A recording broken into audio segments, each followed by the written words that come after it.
on va voir la vidéo des Game Boy.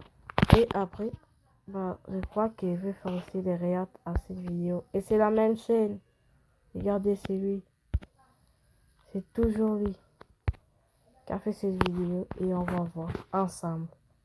Allez, let's go. Traumatisé. Je ne vous parle pas d'un faux épisode, d'une creepypasta comme The Grieving que j'ai déjà couvert dans la vidéo d'Arrow, mais d'un vrai épisode qui a bien existé. L'épisode avait pour concept que la joie était devenue un virus qui contaminait les gens et les transformait en zombies. Sur le coup, j'avais vraiment flippé. Et puis j'ai découvert que quelqu'un en avait fait un analogue horreur.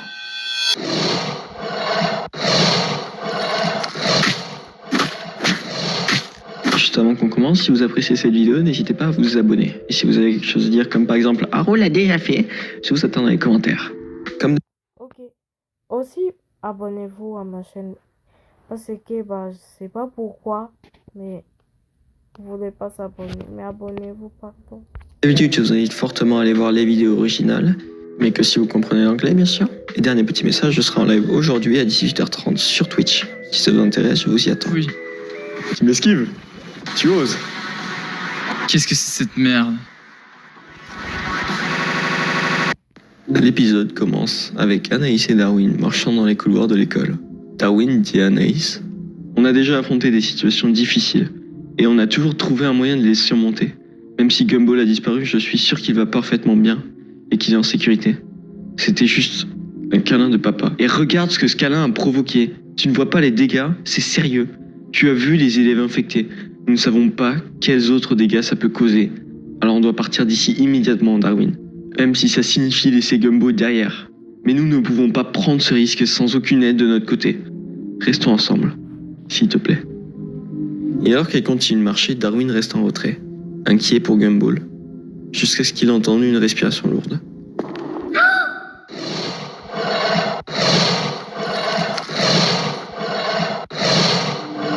Nous revenons maintenant au jour où l'épidémie a commencé.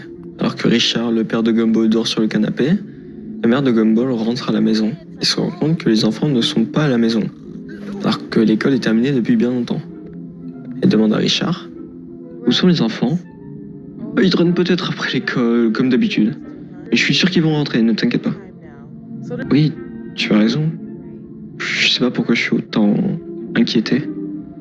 On retourne à l'école, où Anaïs enregistre des données sur les personnes qu'elle a croisées. Elle commence avec Masami, qui est infectée. Il est noté que sa vitesse a augmenté et qu'elle est devenue très agressive. Elle semble être au 3e stade de l'infection, mais vu les points d'interrogation sur la page, Anaïs n'a pas vraiment confiance dans son analyse. Malheureusement, Joe la banane est lui aussi infecté, au stade 2, et le virus se propage dans son corps. Ses yeux sont plus gros que les autres, et il aurait crié « Je n'arrive pas à arrêter de sourire ». Il aurait aussi perdu beaucoup de sang. Le principal, lui, est devenu bien plus grand et costaud. Il perd beaucoup de cheveux et est bien plus agressif à cause de l'infection. On passe maintenant au plus important, Darwin. Avant, il allait bien et n'était pas infecté. Mais maintenant, Anaïs vient de mettre à jour son journal pour indiquer qu'il est porté disparu et que son état de santé est inconnu.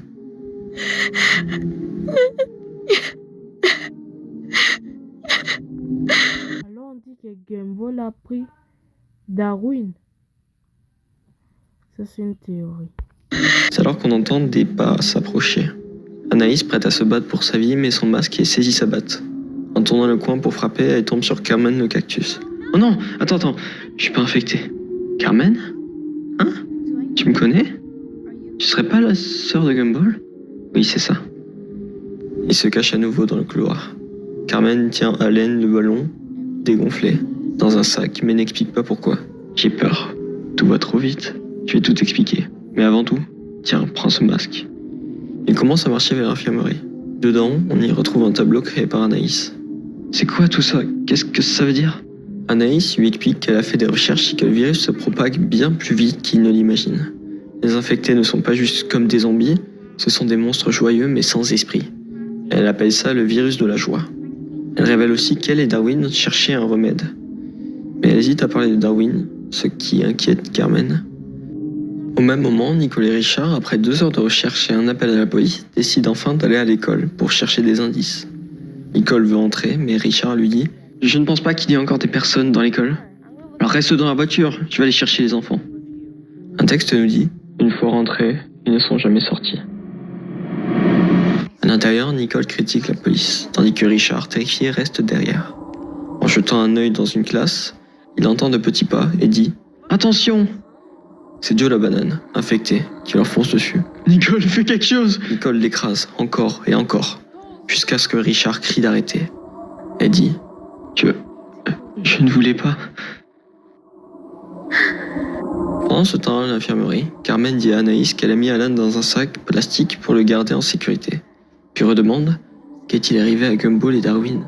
Avant qu'Anaïs ne puisse répondre, des cris retentissent. Elle reconnaît la voix de son père. Nicole et Richard sont attaqués par Leslie et Jamie Russo. Alors que Leslie s'apprête à mordre, Anaïs surgit et lui fracasse la tête. Jamie s'avance, prend sa batte et Anaïs attrape Carmen. « Qu'est-ce que tu fais ? Tiens-toi bien !» Elle frappe Jamie à la tête, laissant les deux corps dans le couloir. « Anaïs ?» sa mère lui demande. Elle répond « Pas eu le temps d'expliquer, on doit partir. » Il court jusqu'à l'infirmerie.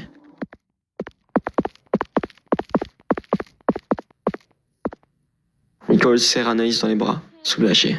« Je suis contente que tu sois saine et sauve. » Elle lui demande ce qui s'est passé, où sont Gumball et Darwin. Mais Anaïs n'arrive pas à lui répondre.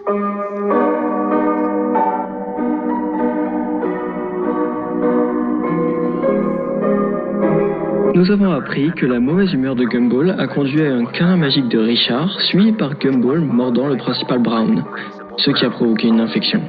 Cette infection s'est aggravée lorsque le principal Brown a attaqué un élève dans la cafétéria, marquant le début d'une crise qui se propage sans possibilité d'y échapper. Ça fait mal de sourire. Il n'y a plus d'espoir. Aidez-moi. Je n'arrive pas à arrêter de sourire. Je n'arrive pas à arrêter de sourire. Je n'arrive pas à arrêter de sourire. Aidez-moi. Je n'arrive pas à arrêter de sourire.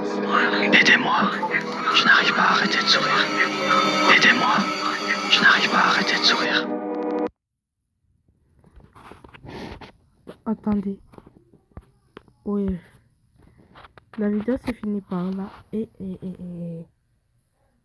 Bah, je crois qu'il y a une partie de si je me souviens. C'est pas où. J'avais vu la suite. Je vais chercher pour vous. Et il y a des vidéos que je peux pas savoir avec vous parce que vous savez bien. Bah, je peux pas poster des trucs de 20 minutes, des 30 minutes, tu vois.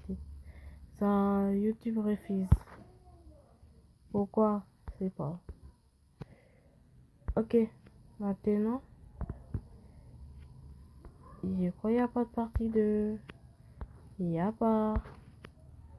Alors, bonne soirée à vous. Et pourquoi j'ai changé des PP? C'est quoi les PP? C'est quoi ça? C'est ça, la photo de profil.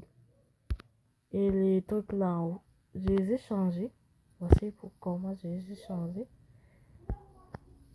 J'ai mis Sonic parce que j'aime aussi Sonic et Spider-Man comme toujours. Alors, au revoir tout le monde et likez et abonnez-vous. Ça me fait très plaisir. On arrive aux 100 abonnés. Aux 100 abonnés, je vais jouer à vos jeux que vous voulez. Mais pas de jeux PlayStation, mais des jeux mobiles. Allez, au revoir tout le monde et abonnez-vous.